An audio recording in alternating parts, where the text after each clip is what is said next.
See, good morning to all of you. So today I will discuss regarding fixed assets are further classified into two parts. Fixed assets.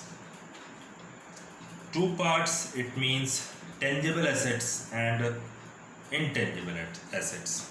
तो tangible assets में क्या होता है? Tangible assets are those assets which can be seen and touched. जैसे ये building है, ठीक है, इसको हम फील कर रहे हैं, हम इसको टच कर सकते हैं, ठीक है।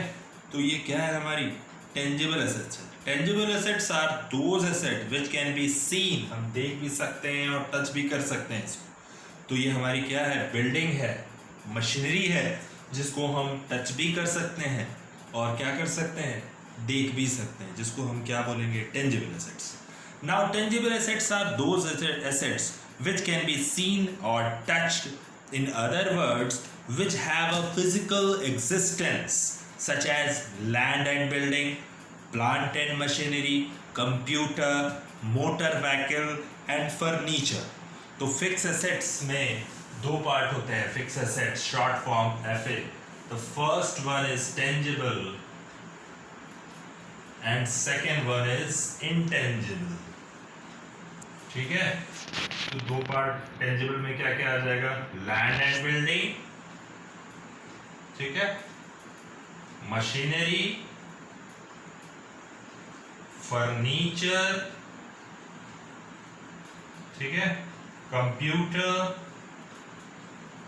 टाइपराइटर एटसेट्रा, ठीक है। So tangible assets, those assets which can be feel and touched. Now the example, land and building, machinery, computer, furniture, typewriter and motor vehicle. ठीक है। Now intangible assets. Intangible assets are those assets which do not have a physical existence. हमेशा याद रखना कि अगर हम पूछेंगे कि फिक्स एसेट्स का बैलेंस क्या होता है, डेबिट और credit.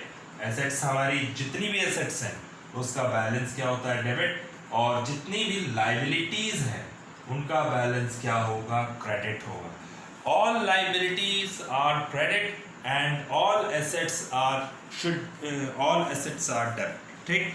So intangible assets are those assets which do not have a physical existence.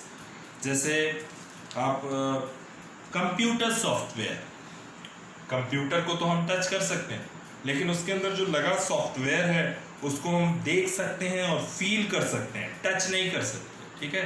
सो वो क्या हो जाएगा, हमारा इनटेंजिबल एसेट्स, ठीक है। Intangible assets are those assets which do not have a physical existence and can not be seen or felt. Example of such assets are goodwill, patents, copyright. Goodwill, patents, copyright. Goodwill, patents, copyright,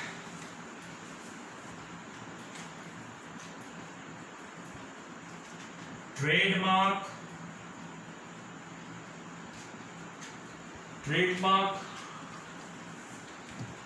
and computer software,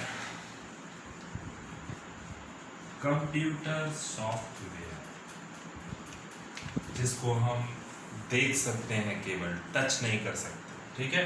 सो पूछता है intangible computer software क्या है, computer software क्या है, intangible assets, goodwill, patents, copyright, trademark, computer software. Now today I will discuss goodwill. What is goodwill? Goodwill, name and fame, यानी company, जैसे suppose name and fame and reputation of the person of the firm, it's called goodwill. यानी goodwill का मतलब ये है, suppose Reliance company का नाम क्या है, रिलायंस, बहुत मानी जानी कंपनी है रिलायंस, सारे लोग और एक कंपनी है हमारे पास रैना पेपर, ठीक है, रैना पेपर मिल। तो सबसे ज्यादा नाम इन दोनों में किसका है? रिलायंस का है, ठीक। सो अगर हमको शेयर में पैसा लगाना हो, इन्वेस्टमेंट करना हो, तो हम रिलायंस पे करेंगे और रैना पे नहीं करेंगे। क्यों? क्योंकि रिलायंस की गुडविल अच्छी है, ठीक है, उसकी साख अच्छी है। तो रिलायंस कंपनी क्या है? गुडविल का एक एग्जाम्पल है, ठीक। सो गुडविल, ठीक है, ये तो गुडविल हो गया। Next, patents. Patents, suppose patent का मतलब ये होता है कि एक बार कैलकुलेटर अगर कैशियो कंपनी का है, अगर कैशियो कंपनी का कैलकुलेटर है, ठीक है, और उसका लोगो जो होता है, लोगो, कैशियो का लोगो जो है, विदाउट फीस के, यानी अगर उसको रिलायंस कैशियो कंपनी है जो अपना कैलकुलेटर बना रही है कैशियो का, ठीक है, कैलकुलेटर बनाती है कैशियो, ठीक। तो कैशियो का जो लोगो है वो दूसरा पर्सन कॉपीराइट नहीं कर सकता, क्योंकि कंपनी, ये कैशियो कंपनी जो है बहुत मानी जानी कंपनी है, जो कि क्या काम करती है? वो कैलकुलेटर क्रिएट करने का काम करती है, ठीक। सो एक ही कंपनी जो जिसका नाम है कैशियो, उसका काम क्या है? कैलकुलेटर बनाना। तो कैशियो को, जिसकी कंपनी है कैशियो, उसको कोई दूसरा कॉपी नहीं कर सकता, यानी उसका कोई डुप्लीकेट नहीं हो सकता, जिसको हम बोलते हैं पेटेंट्स। इसका हम पेटेंट करा लेते हैं, और अगर हमारा कोई कॉपीराइट करता है तो उससे हम क्या लेंगे? फीस लेंगे, ठीक है। कॉपीराइट करने का मतलब है कैशियो का, रिलायंस जैसे कंपनी है एक, रिलायंस, सपोज रिलायंस का लोगो, ठीक है, रिलायंस का लोगो केवल रिलायंस यूज कर सकती है। रिलायंस ने पेटेंट करा लिया अपने नाम का, ठीक है, यानी फिक्स है कि रिलायंस का लोगो केवल रिलायंस ही यूज करेगी, ठीक है। और अगर अदर कोई पर्सन इसको यूज करता है, जिसको हम बोलते हैं कॉपीराइट, और अदर पर्सन को अगर रिलायंस के लोगो का इस्तेमाल करना है तो बदले में उसको क्या देना पड़ेगा? फीस देनी पड़ेगी, जिसको हम बोलते हैं copyright. Now next thing, computer software, ठीक है। ट्रेडमार्क, ट्रेडमार्क क्या है? ट्रेडमार्क इंटेंजिबल एसेट है, लोगो, जिसको हम बोलते हैं ट्रेडमार्क, ठीक है, कंपनी का logo. Next thing, intangible assets are those assets which do not have a physical existence and thus cannot be seen or felt. Example of such assets are goodwill, patent, copyright, trademark, computer software, etc. Intangible assets are valuable assets. For example, with the help of patent, businessman is able to produce goods and his goodwill helps in attracting customers, ठीक है, easily। अगर आपका goods अच्छा है, अच्छे company का अगर आपका गुड्स है, तो हर एक आदमी परचेज करना चाहेगा। मार्केट में आपकी बहुत ज़्यादा बनी हुई है, यानी मार्केट में आप पूरे छाए हुए हैं, तो इसका मतलब है कि फर्म उसके बहुत सारे लोग हैं जो आपसे गुड्स परचेज कर रहे हैं। क्यों परचेज कर रहे हैं? क्योंकि आपकी कंपनी का नाम है, और आपकी कंपनी की क्या है? रेपुटेशन बनी है मार्केट में, जो गुडविल का काम करती है, ठीक है। Now the next thing, current assets. Current assets क्या क्या होती है ये अब डिस्कस कर रहे हैं हम। करंट एसेट्स कल भी डिस्कस किए थे और आज भी डिस्कस करें। करंट एसेट्स में क्या आता है? कैश, बैंक, बिल्स रिसीवेबल, ठीक है, एटसेट्रा, ठीक। Cash, bank. Current assets are those assets which are meant for sale or which the management would want to convert into cash within a 1 year. As such, these assets are also termed as short-lived or active assets. इसको current assets को हम active assets भी बोलते हैं, ठीक है। For example, debtors, ठीक है, debtors and BR same thing. Next, debtors are expected to converted into cash within a reasonable short period. The stock is continuously sold and bills receivable are also converted into cash, यानी जो assets हमारे पास short time में convert हो जाए cash में, इसका मतलब होती है वो क्या है, करंट एसेट्स है। ठीक है, so I will discuss the current assets. ठीक है, करंट एसेट्स क्या क्या है वो हम बता दे रहे हैं आपको। करंट एसेट्स में हमारी आती है कैश, बैंक, डेटर्स, भैया। कैश हमारे पास हो सकता हो, कैश क्या है, एसेट्स है। Which type of assets, current assets. ठीक है, 10,000 रुपये हमारे पास कैश है। ठीक है, किस डेट में था, 8/7/2020 में। हो सकता हो कल को ये बढ़ के 10,000 रुपये और बढ़ जाए तो टोटल कितनी हो जाएगी, 20,000 रुपीज। तो ये कब हुई, ये 9/7/2020 में हो जाएगी, यानी हो जाएगी। तो इसका मतलब है आज हमारे पास 8/7/2020 में 10,000 था, कल अगेन 10,000 रुपये और आ जाएगा तो टोटल बढ़ के क्या हो जाएगा, 20,000। तो वहां कैश का फ्लक्चुएशन जहां होगा वो करंट एसेट्स होगी। ठीक है, नेक्स्ट थिंग, वैसे ही हमारा बैंक है। ठीक है, बैंक क्या है, कैश घट भी सकता है बढ़ भी सकता है। ठीक, हमारे पास 7/7/2020 में हमारे पास टोटल 20,000 रुपीज थे। हो सकता हो ये बढ़ भी जाए नेक्स्ट डेट में। ठीक है, हो सकता हो 9/7 में फिर 20,000 रुपये से घट जाए।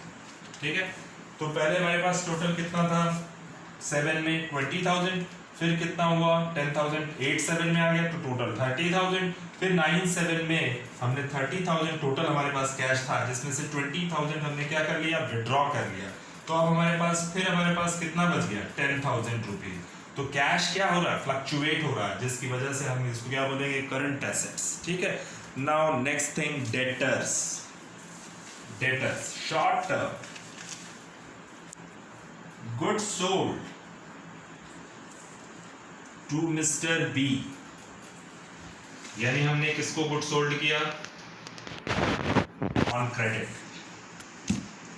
ठीक है, good sold to mister B on credit, यानी बी को हमने क्या किया, सोल्ड किया। ठीक, और किस पे सोल्ड किया, उधार पे सोल्ड किया। यहाँ पे लिखा है ऑन क्रेडिट मीन्स उधार। ठीक, good sold to mister B on credit, इसका मतलब है हमने बी को गुड सोल्ड किया है तो बी आज ना कल हमको पैसा देंगे। ठीक है, क्योंकि हमारे पास से क्या चला गया, goods goes out. What goes out, goods goes out. हमारे पास से गुड्स गोज आउट होगा और इन फ्यूचर हमको पैसा मिलेगा, अभी मिला नहीं है, मिलेगा तो वो जो मिस्टर बी हो जाएंगे देने वाले, यानी जिसको हम बोलेंगे mister B is a debtors. Mister B is a debtors यानी देनदार, यानी आज न कल मिस्टर बी हमको पैसा देंगे इन फ्यूचर, तो हम उसको क्या बोलेंगे, हम उनको क्या बोलेंगे, उनको बी इज अ डेटर। ठीक, बी जब भी गुड सोल्ड होगा उधार में तो जो पार्टी होगी वो क्या हो जाएगी, डेटर हो जाएगी। ठीक है, now bills receivable is the same thing, bills receivable it just like a debtors. ठीक,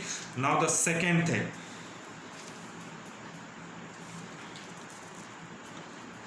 लिक्विड एसेट्स। लिक्विड एसेट्स क्या है, liquid assets are those assets which are either in the form of cash or can be quickly converted into cash, such as cash, bills receivable, short-term investment, debtors, accrued income. In other words, if prepaid expenses and closing stock are excluded from current assets and the balances will be liquid. Liquid assets क्या होती है? Liquid assets are those assets converted into cash, यानी suppose करो liquid assets,